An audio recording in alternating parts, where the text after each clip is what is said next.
नमस्कार, माझं नाव आकाश काशाराम गोरे, cath lab technician आणि या हिताली गायकवाड सिरपची सिस्टर. आम्ही इथे 3 वर्षापासून काम करतोय. तसेच इथे आम्ही गरीब लोकांपासून सगळ्या लोकांची आम्ही तीच अँजिओप्लास्टी तीच सेवा गरिबांसाठी पण सेम करतो आणि श्रीमंतांसाठी तेवढीच सेवा करतो. आणि इथे भेदभाव कसला करत नाही.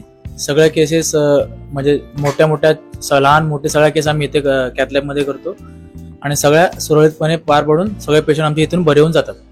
धन्यवाद.